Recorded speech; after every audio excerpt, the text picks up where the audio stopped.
Iniciando essa série de podcasts sobre doenças genéticas. Hoje, com muito prazer, vamos falar sobre a lipofuncionose seróide neuronal, né?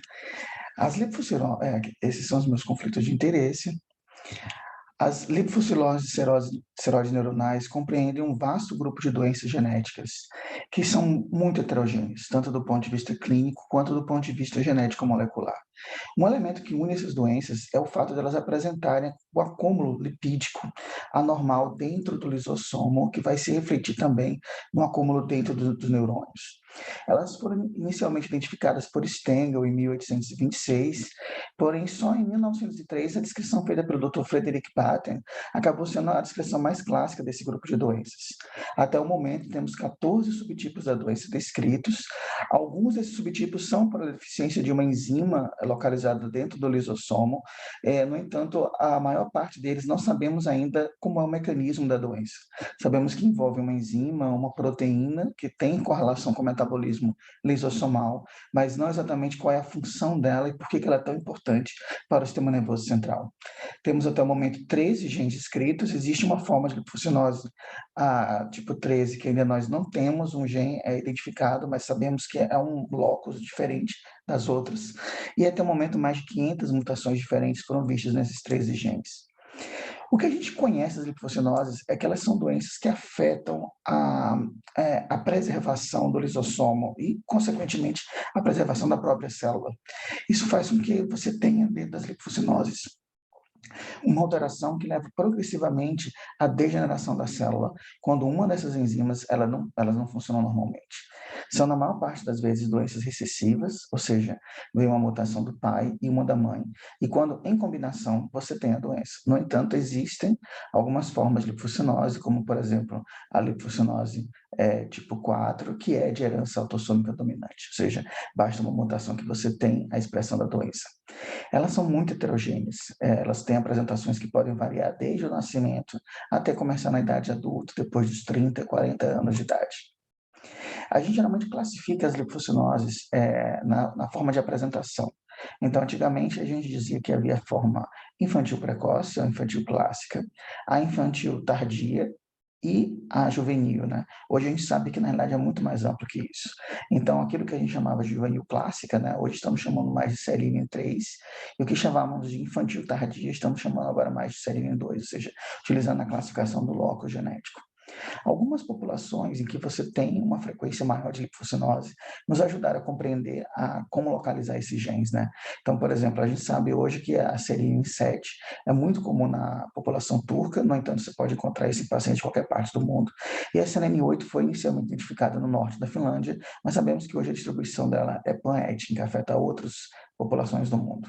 A frequência é muito variada. Temos frequências que podem variar de 1 para 67 mil, como na Itália e na Alemanha, para a forma do tipo 2, algumas mais raras na Islândia, você pode ter frequência maior por ser uma ilha com isolado genético, e em alguns você, como na população brasileira, que reflete um pouco a frequência da população portuguesa, podemos ter uma frequência de 1,5 em cada 100 mil nascidos vivos. No geral, a gente pode ter uma variação de lipofuncionoses que pode chegar até 1 em cada 7 mil recém-nascidos vivos, quando combinadas as 14 formas da doença. Nos países escandinavos, né, você pode ter uma frequência que pode variar de 1 para 1 milhão e 1 para 100 mil. Esse foi um estudo que uma população mais homogênea do ponto de vista genético. Atualmente, estamos preferindo classificar pela posição genética, né? Então, a gente não está mais usando os epônimos, estamos preferindo colocar para a infantil clássica CLN1, que seria a reflexão sobre o gene que foi encontrado, ou CLN2 para a infantil tardia, CLN3 para a forma clássica juvenil, e assim por diante. O quadro clínico das lipofuncionoses é bastante amplo, mas existem alguns elementos que são razoavelmente comuns, né? Entre eles, nós temos o declínio cognitivo-motor, o atraso da linguagem, alterações comportamentais, que podem até envolver elementos do espectro autístico, mas é bom lembrar que essas alterações, em geral, esse atraso, depois é seguido por uma estagnação de habilidades, depois por uma posterior regressão. A epilepsia acaba sendo um elemento que une muitas dessas doenças, inclusive era considerado um elemento comum a todas elas. E hoje a gente vai reconhecendo que distúrbios de movimento, especialmente ataxia, mioclonias e às vezes até distúrbios como coreia, distonia, eles também fazem parte do espectro da doença, especialmente de formas mais tardias, como CLN3, CLN6, CLN12. E um dos elementos que foi o elemento inicial descrito pelo Dr. Batten é realmente a perda visual progressiva. Embora hoje a gente saiba que você não precisa esperar pela perda visual para poder considerar o diagnóstico realmente de lipofuncinose. A gente pode falar que a doença, pegando como paradigma SERIN2, ela tem 3 momentos, né? Tem um momento de uma característica inicial, que a criança tem, às vezes, só um atraso, ou às vezes tem a parte motora praticamente normal, mas já tem uma alteração de linguagem, e a criança aparentemente evolui bem, até que ela, às vezes necessita fazer uma reabilitação, uma fisioterapia, até que ela começa a apresentar uma estagnação de habilidades. E essa estagnação de habilidades rapidamente é seguida por uma segunda fase, em que a criança começa a perder essas habilidades. Essa fase, não raro, ela acaba coincidindo com o surgimento de crises convulsivas nesses pacientes que aceleram esse processo de perda de marcos motores, de marcos cognitivos. A criança ou adulto, né, pode desenvolver um processo de demência progressiva, e quando você começa a ter alteração também, os distúrbios de movimento, alterações do sono, irritabilidade, distúrbios comportamentais, às vezes neuropsiquiátricos. É bom lembrar que alguns pacientes podem apresentar alterações de movimento antes de começar a segunda fase de queda e de regressão.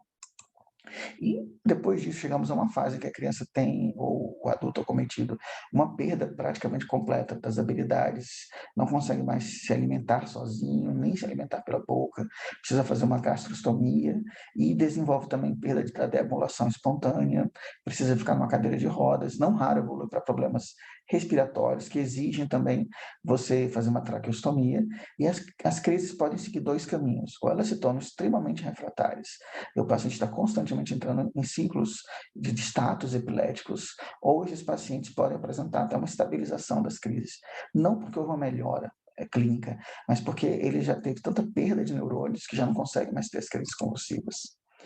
Há muitas ferramentas para a gente poder fazer uma suspeita de lipofuncinose. Uma delas é o eletrocefalograma, que você pode encontrar em algumas formas de lipofuncinose, como na tipo 2, o que a gente chama de respostas fotoparoxísticas, né?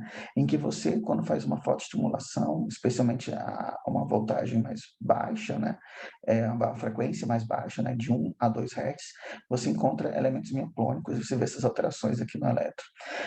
Em muitos serviços não fazem esse eletrocefalograma com uma frequência tão baixa, eles fazem às vezes até com 3 Hz, 4 Hz, mas às vezes você pode encontrar precocemente esse achado com frequências baixas, né, de 1 a 2 Hz, então isso pode ser um elemento que ajuda na classificação diagnóstica, embora isso não seja exclusivo da lipofuncinose tipo 2, nem das lipofuncinoses, né, a gente tem outras doenças lisossomais como a cialidoses que podem ter o mesmo achado.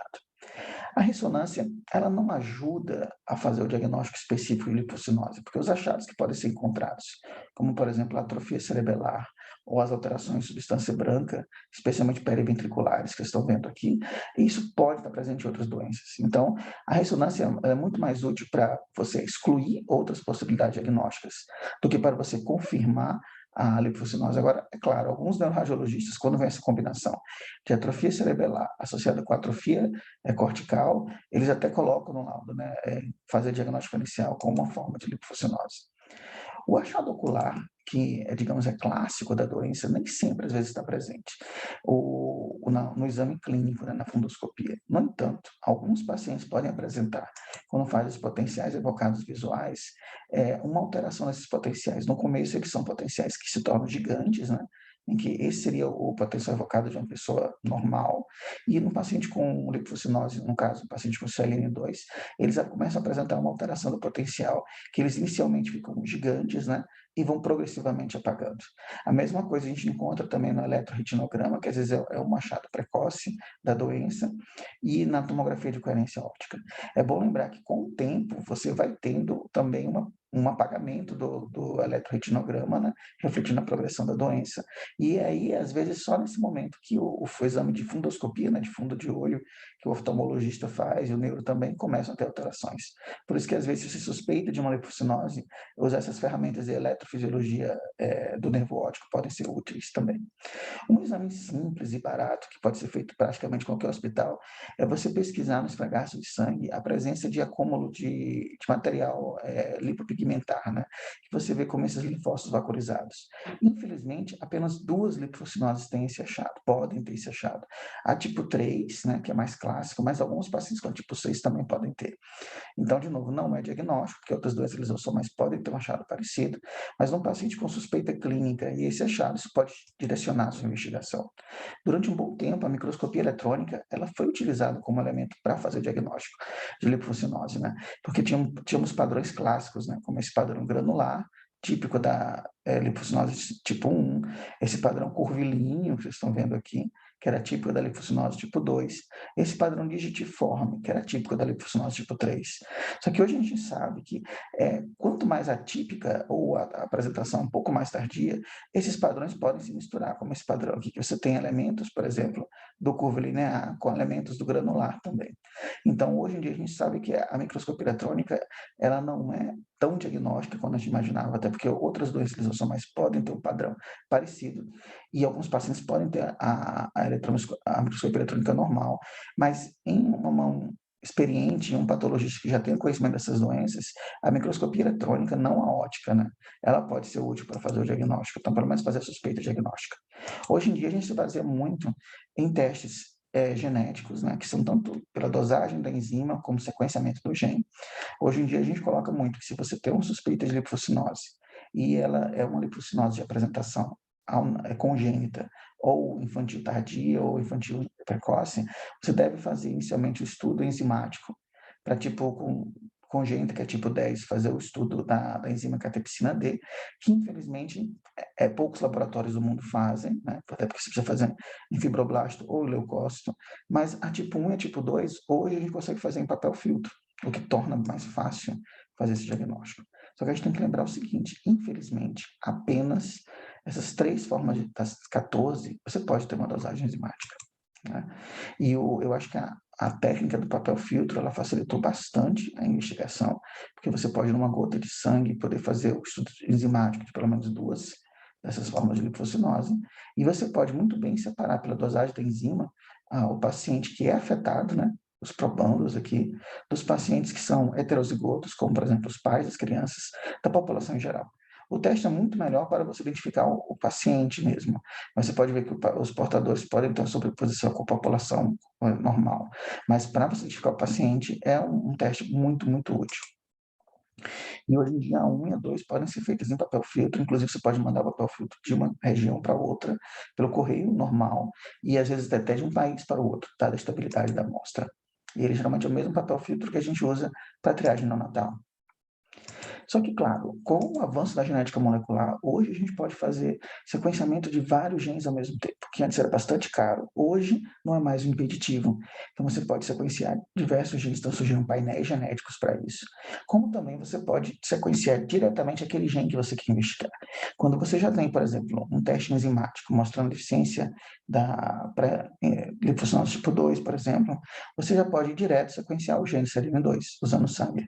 Mas quando você, por exemplo, já excluiu pelo menos a 1 e a 2, e ainda tem 12 formas que são um potencial diagnóstico diferencial e outras doenças genéticas degenerativas, o uso de exoma, sequenciamento de genoma, e mesmo painéis para epilepsia, painéis para doenças lisossomais, ou painéis focados apenas em genes de lipofuncinose, podem me dar um diagnóstico genético preciso também.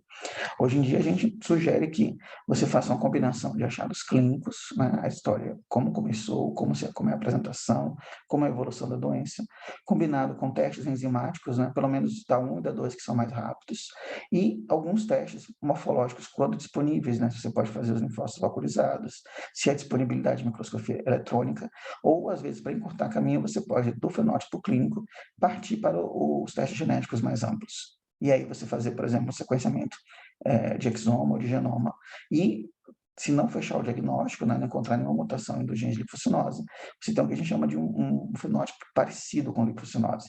Então, às vezes, justifica você até fazer um sequenciamento completo de genoma, para procurar mutações em outros genes e em regiões intrônicas, por exemplo.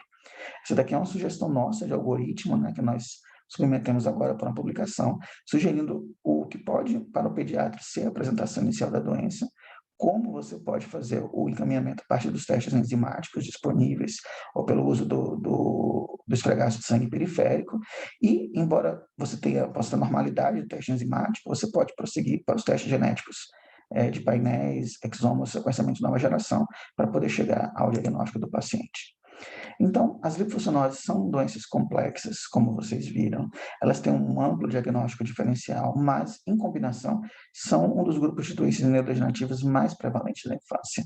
Você tem que fazer a suspeita de um paciente com lipofuncionose quando ele apresenta estagnação no desenvolvimento, seguida de regressão, especialmente se houver associado perda visual, distúrbio de movimento. O diagnóstico se baseia tanto em elementos clínicos quanto laboratoriais. E, hoje em dia, infelizmente, a maior parte das lipofuncionoses não tem uma terapia específica, com exceção da tipo 2, mas isso já justifica você fazer uma investigação precoce. Mas mesmo que você ainda não tenha uma terapia específica para os outros subtipos, é importante ter o diagnóstico clínico desses pacientes pela orientação da família, tanto do ponto de vista do aconselhamento genético, quanto também sobre como manejar melhor esse paciente. E o diagnóstico preciso permite isso.